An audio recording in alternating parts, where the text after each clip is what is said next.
Welcome to day 18 money blockages cleaning challenge. Hi my dear, namaste and welcome to our and money master లో మీరు చేయవలసిన main thing వచ్చేసి మీకు ఏమైనా loans ఉన్నాయా, మీకు ఏదైనా లోన్స్ ఉన్నాయా, ఈఎంఐస్ ఉన్నాయా ఒకసారి చెక్ చేసుకోండి. ఏవైతే మీ లోన్స్ ఈఎంఐస్ ఉన్నాయో మీరు ఫర్ మంత్ ఎంతైతే సంపాదిస్తున్నారో దానికన్నా ఎక్కువగా మీరు ఏ లోన్స్ కోసం యూజ్ చేస్తున్నారో అవి మీకు యూజ్ఫుల్ గా ఉన్నాయా, లేక మీరు ఏదైతే వస్తువు తీసుకున్నారో ఒక ఇంటి రెంట్ కావచ్చు అండ్ ఇల్లు కోసం కావచ్చు, కార్ కోసం కావచ్చు, బైక్ ఈఎంఐ ఇలాంటి ఈఎంఐస్ కోసం తీసుకొని ఉన్నట్టయితే ఆ ఈఎంఐస్ వల్ల మీకు ఎలాంటి యూజ్ అవుతుంది, ఎలా మీ మనీ ఫ్లో పెంచుకుంటున్నారు, ఎన్ని మీకు సోర్సెస్ ఉన్నాయి, ఎలాంటి ఇన్కమ్ ని పెంచుకుంటే ఆ లోన్స్ మీకు ఈజీగా క్లీన్ చేయగలుగుతారో ఒకసారి ఫోకస్ చేయండి. దానికన్నా ముందు చేయవలసిందల్లా మీరు ఈ లోన్లలో ఉన్నట్టయితే దాన్ని పాజిటివ్ గా మార్చుకోవడానికి మీ ఫ్రీక్వెన్సీ చేంజ్ చేయాలి, కొత్తగా స్కిల్స్ అనేవి నేర్చుకోవాలి. నెక్స్ట్ మన వీడియోలో నేర్చుకుంటాం ఎలా మనం ఫోకస్ చేయాలనేది.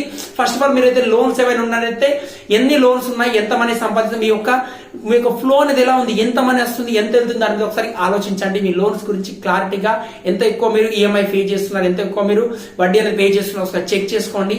మీరు ఏదైతే వస్తువులు తీసుకున్నారో వాటి మీద మీరు సంపాదిస్తున్న దానికి వర్త్ఫుల్ గా మీరు ఎంతైతే యూజ్ చేస్తున్నారో ఎలా యూజ్ అవుతుందో దాని మీద ఒకసారి ఫోకస్ చేయండి.